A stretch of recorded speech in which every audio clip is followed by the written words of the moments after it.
Please welcome back Rafaël Ouellet.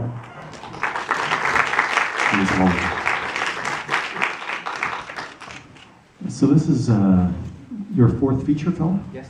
But you said, your father grew up as a truck driver and shot in the area where you grew up as well.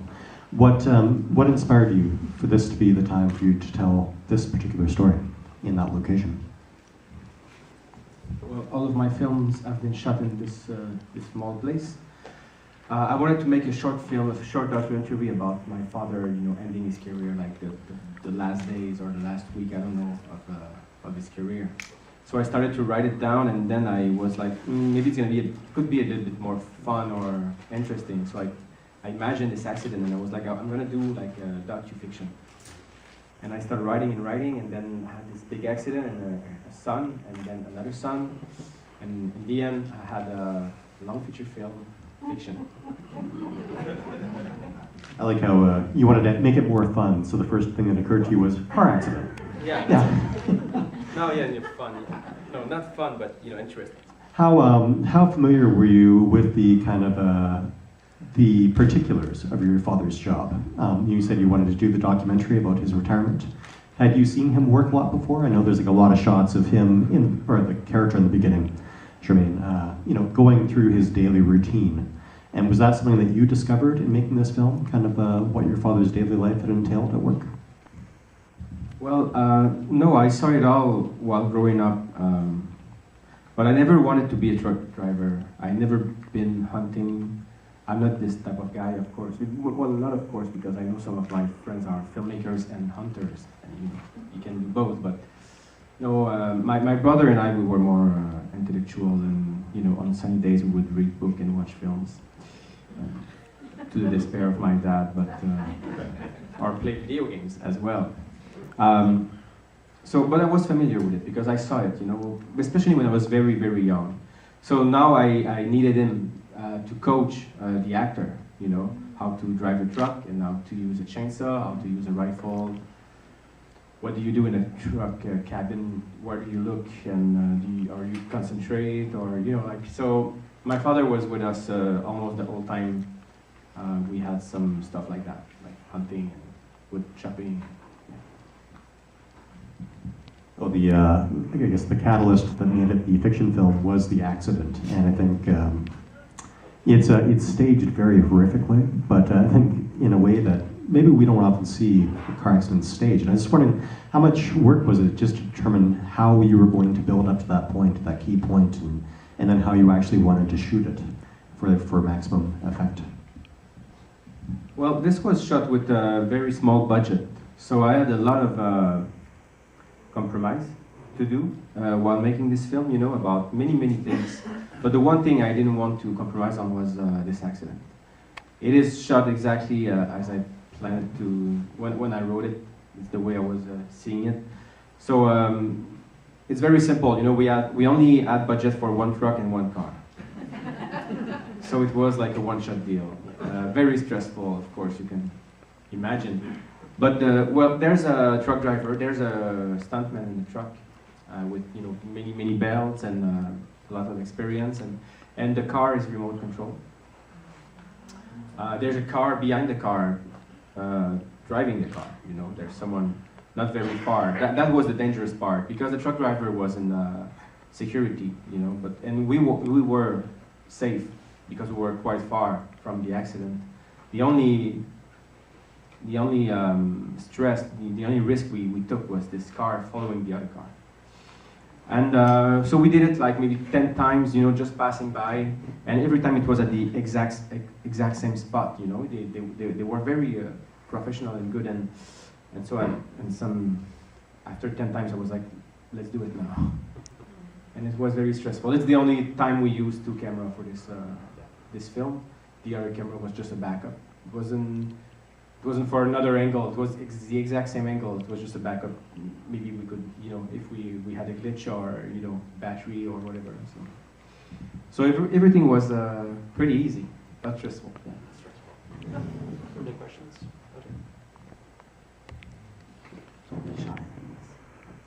Can you tell me about the casting for the two brothers, Alain and Sam? Well, Samuel, the actor is named Patrice Dubois. I worked with him on my second film. He is a pretty good actor, mainly in theater. He's also a writer, a stage director. He's dubbing films in French. He's the one who's dubbing Mark Wahlberg and Sean William Scott, for example. So yeah, he doesn't need that kind of job with poor pay and all that. But he's a good friend of mine now. So when I was writing this film, I had him in my head. Same thing for Julien Poulin. And the other brother came later on in the writing process. And I was shooting a short film as a DP as a cameraman for someone else. And this guy, Stéphane Breton, was in this short film. And I was like, oh, this is the brother that I need in my film. And even though they don't look alike, I think both of them look a little bit like Julien. So for me, this way it could be possible. And we never saw the mother, but maybe the mother was this blonde girl like Samuel, for example. I don't look anything like my brother, so I was very comfortable with that. Did you draw upon your own relationship with your brother? I think that scene when we see them in the car and listening to the song, it really establishes their dynamic very quickly, and it's a really wonderful scene and beautifully shot. And how much of the interplay between the brothers was autobiographical, or what did you draw from for that? Not so much. I think the two brothers they don't have anything to do with my brother. They have more to do with me, with myself. They're both sides of myself in some ways. The only thing that would speak to my brother is the video game scene, because he was arguing that the blue were slower. But that's the only thing. Everything else, he's nothing like that at all. So yeah. You had said that all of your films were filmed in the same area. Were you aware that it was a very cinematic place that you were growing up, or did it come at a time when you became a filmmaker and you went back and revisited it and just realized how much kind of material there was visually to use for films? Well, I decided to make film. I was 22 years old. I was living in Montreal, so when I was growing up, I never thought I would make a film someday, But I think anything can be cinematographic, I think we can shoot pretty much everywhere, like a back street.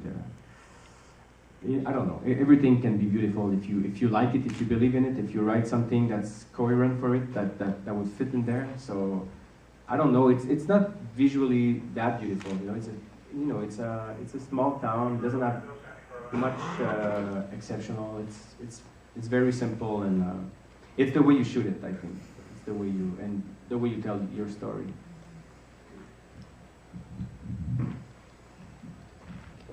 At the very back down here. I loved the fluidity, especially at the beginning of the film, between the English and the French and the franglais. Mm-hmm. And I was noticing that there's a lack of so I haven't been there for the politics. That's part of the reason that I moved away. I'm just wondering, what I see here is sort of the further out of the city you get, the more enmeshed and the more cohesive people seem to be in terms of the language. The language is not a language in Quebec; it's a political issue. So there's really no issue as you get outside of the big cities. Although the beginning, the establishing scenes with the fellow, is that Jacob Tierney, who was speaking back and forth in English and French. I'm kind of rambling here. I'm not exactly sure what my question is. Well, maybe I have an answer to your non-question.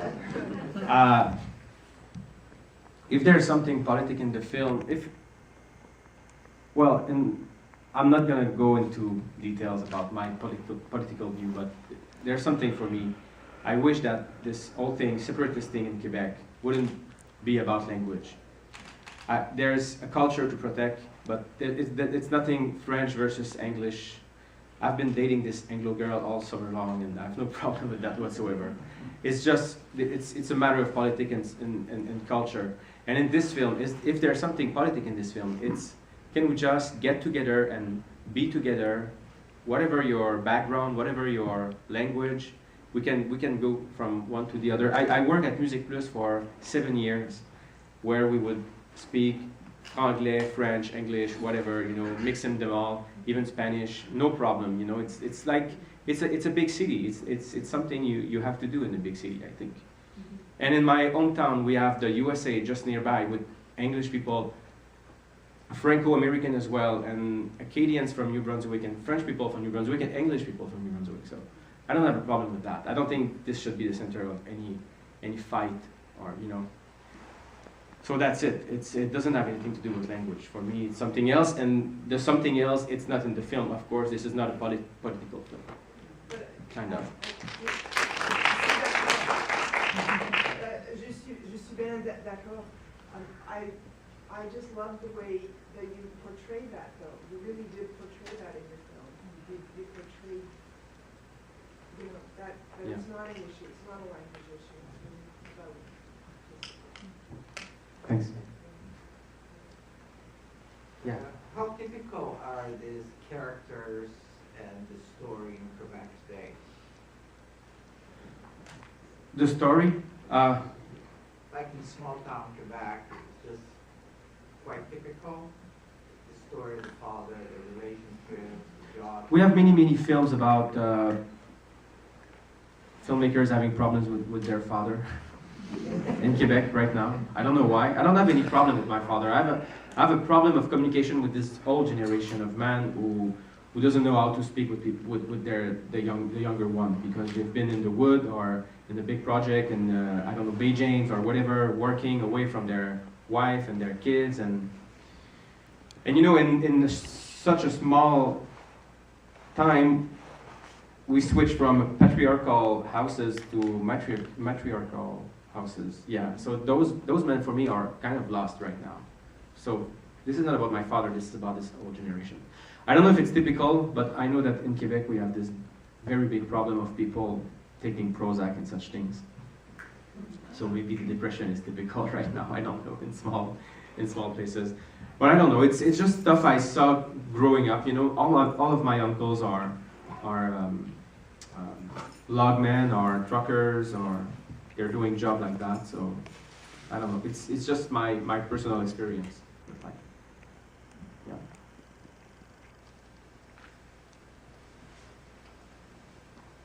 What's next?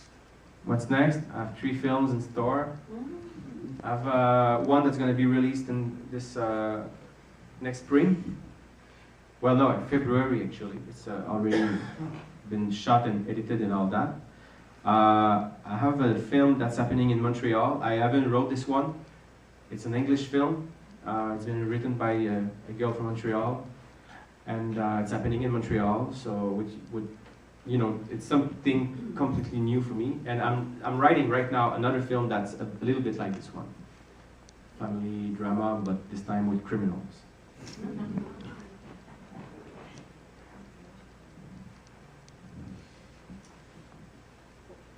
Yes, you. You know, you come from a family of loggers and truck drivers. What do they think about your métier? They're very proud of it. I don't think they understand it as much as, you know, but they're very proud of it, you know, and they're following my career. They're reading all the papers and watching all the interviews. And I did this very long 1-hour interviews on a small channel, TV channel last year, and they were like, "Oh, this is what you're doing," you know, because they don't know how we do films.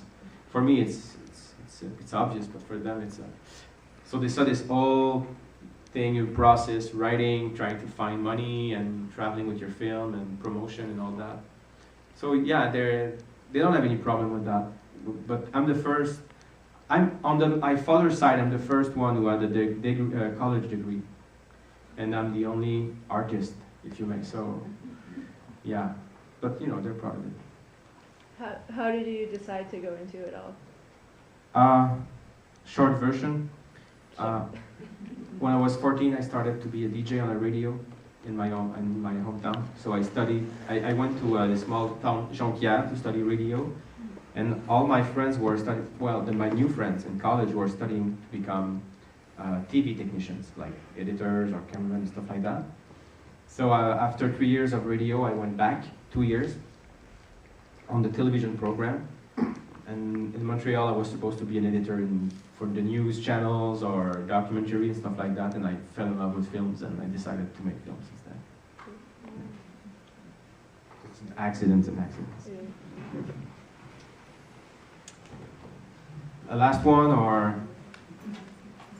All right. What's your favorite movie? My favorite film of all time? Yes. Persona, Ingmar Bergman. Good stuff. Very easy. It's been this one for 15 years now. Thanks so much, Rafael. The film plays again on Friday, so if you knew someone who wanted to see it, you couldn't see it today, it plays again on Friday night. Please tell people.